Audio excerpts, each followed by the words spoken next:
Selamat datang semua. Hari ini kita nak borak pasal keusahawanan. Tapi kita akan campak jauh-jauh buku peraturan yang biasa kita dengar tu. Kita akan selami satu cara berfikir yang wow, memang power, yang betul-betul boleh ubah cara anda bina bisnes dari kosong. Okey, jom kita mula dengan satu soalan yang mungkin agak provokatif. Cuba fikir sekejap. Segala-galanya yang kita belajar pasal buat business plan yang sempurna tu kan, macam mana kalau benda itulah sebenarnya yang jadi penghalang? Idea yang agak radikal ni lah yang kita nak bedah siasat hari ni. Okey, untuk bahagian pertama ni, kita nak tengok kenapa cara lama, cara tradisional dalam bisnes ni selalunya tak menjadi dalam dunia sekarang yang berubah-ubah. Bayangkan macam ni lah, anda cuba guna peta dari tahun 90-an untuk cari jalan kat bandar yang baru. Memang sesatlah jawabnya kan, takkan sampai punya. Selalunya, apa yang diajar kat sekolah bisnes tu bunyinya macam ni, buat satu plan perniagaan yang super detail, letak target yang jelas, lepas tu ramal apa hasilnya nanti. Semuanya nampak macam satu garisan lurus yang cantik je. Mula dari titik A, jalan terus, sampai ke titik B dan berjaya. Nampak mudah kan? Dan kat sini kita nampak perbezaan yang ketara gila. Tengok sebelah kiri tu. Itulah model buku teks yang kemas, tersusun. Lepas tu pandang pula sebelah kanan. Itulah dunia sebenar. Bercelaru, tak menentu, penuh dengan kejutan. Garisan lurus yang kita bayangkan tadi, sebenarnya tak wujud pun. Dan benda ni bukannya idea baru tau. Pakar-pakar macam Nick dan Green ni dah lama persoalkan model lama ni. Diorang kata alatan lama macam analisis nombor semata-mata dah tak cukup power untuk selesaikan masalah dunia sebenar yang makin kompleks dan tak menentu. Masalah yang usahawan hadapi setiap hari.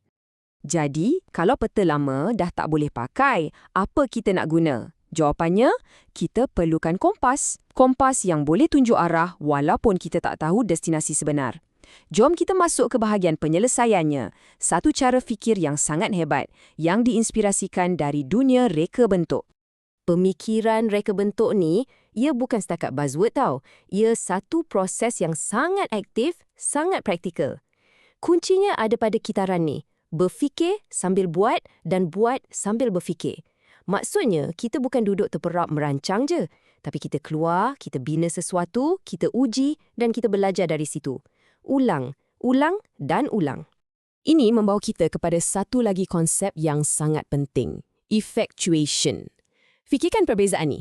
Cara lama, kita tanya, apa matlamat akhir aku dan macam mana nak sampai sana?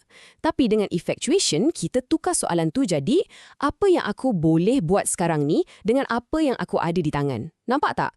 Ia bukan pasal meramal masa depan, tapi pasal mencipta masa depan. Satu langkah pada satu masa. Ini sebenarnya satu perubahan besar dari segi logik. Logik tradisional guna didaksi. Maksudnya, kita ambil satu formula yang kita dah tahu, contohnya pelan perniagaan, dan kita ramal apa akan jadi. Tapi logik reka bentuk ni pula guna abduksi. Bila kita berdepan dengan benda yang kita tak tahu, kita tak meramal. Kita mencipta. Kita cipta jawapan yang paling logik berdasarkan apa sikit maklumat yang kita ada. Cara fikir ni memang dicipta khas untuk keadaan yang tak menentu. Okey, sekarang kita sampai ke bahagian yang paling best, detik aha kita. Sebabnya, ia bukan setakat pasal cara kita berfikir, tapi yang lagi penting, kat mana kita nak cari masalah yang betul-betul patut kita selesaikan. Soalan ni, saya rasa semua usahawan pernah tanya diri sendiri kan? Dunia ni penuh dengan masalah, cabaran. Jadi kat mana kita nak mula? Mana nak fokus? Nasib baik, ada satu kerangka yang boleh tolong kita susun fikiran. Seorang pemikir reka bentuk bernama Richard Buchanan, dia bagi kita macam satu peta lah. Dia kenal pasti ada 4 bidang utama atau penempatan kata dia. Tempat di mana masalah-masalah ni selalu muncul. Jom kita tengok satu persatu. Yang pertama, komunikasi. Ini pasal semua benda yang berkaitan dengan tanda, simbol dan imej yang kita guna untuk sampaikan maksud. Fikirkan pasal logo, penjenamaan, sampailah ke antara muka pengguna aplikasi anda. Kedua, pembinaan. Yang ni senang sikit nak faham. Ia pasal semua benda fizikal yang kita boleh bina dan pegang. Dari kerusi yang anda duduk sekarang, sampailah ke telefon pintar di tangan anda. Ketiga, strategi.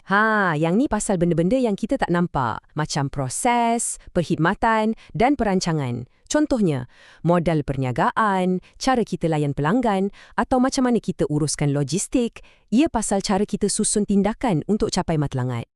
Dan yang terakhir, yang paling besar skopnya, sistem. Ini adalah gambaran besarnya macam mana semua benda ni berhubung kait antara satu sama lain. Contohnya sistem pendidikan kita, sistem kesihatan atau ekosistem dalam sesebuah bandar. Ia pasal hubungan yang kompleks antara semua elemen tu. Okey, jadi sekarang kita dah ada 4 kawasan untuk kita cari masalah. So, apa langkah seterusnya? Jom kita gabungkan semua ni jadi satu kerangka kerja yang praktikal yang boleh kita guna untuk cetuskan inovasi. Inilah kunci dia. 4 penempatan yang kita bincang tadi tu, komunikasi, pembinaan, strategi dan sistem, anggap ia macam kata nama. Ia adalah tempat kita mencari. Tapi kita perlukan kata kerja juga, iaitu tindakan yang kita kena ambil untuk teroka tempat-tempat ni. Dan inilah kata kerja kita. Ada 4 kemahiran berfikir yang utama. Pertama, mencipta. Masa untuk kita sumbang saran, keluarkan semua idea-idea baru. Kedua, menilai. Kita tapis idea-idea tu, kita tentukan apa yang penting bagi kita. Ketiga, memutuskan. Okey, dah tapis, sekarang kita pilih satu tindakan untuk buat. Dan yang terakhir, menaksir. Kita tengok balik apa jadi hasil tindakan kita tadi dan kita belajar daripadanya. Cipta, nilai, putuskan, taksir. Jadi, macam mana nak guna semua ni sekali? Bayangkan macam ni, kita pilih satu penempatan, contohnya sistem kesihatan. Lepas tu, kita guna 4 kemahiran tadi, kita mencipta idea baru untuk mudahkan pesakit dapat rawatan. Lepas tu, kita menilai idea tu apa yang lebih penting, kecekapan atau keselesaan pesakit. Kemudian, kita memutuskan untuk cuba buat satu prototipe aplikasi telekesihatan. Akhir sekali, kita menaksir berjaya tak prototipe tu, apa yang kita belajar. Gabungan di mana dan bagaimana, inilah yang akan bantu kita jumpa solusi yang betul-betul hebat. Okey, kita dah nak sampai ke penghujung. Jom kita simpulkan semua ni dengan satu mesej yang paling penting. Fokus pada tindakan, bukan setakat rancangan atas kertas. Inilah perubahan minda yang paling besar. Lupakanlah hasrat nak buat plan perniagaan tebal 50 muka surat yang kononnya boleh ramal masa depan.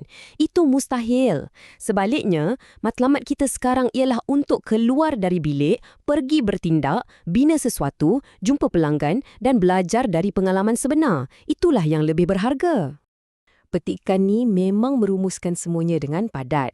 Kejayaan seorang usahawan tu bukan datang dari teori dalam buku, tapi dari pengalaman yang dilalui. Anda kena turun padang, kena cuba. Mungkin akan gagal dan belajar dari semua tu. Hanya lepas tu, baru anda betul-betul boleh nampak mana satu peluang yang betul-betul bernilai. Jadi, untuk penutup, saya nak tinggalkan anda dengan satu soalan. Dengan kerangka yang kita dah bincang ni, masalah apa di sekeliling anda, tak kisahlah besar atau kecil, yang anda boleh cuba lihat dengan cara yang baru hari ni. Cuba fikirkan, sebab inovasi selalunya bermula dari situ.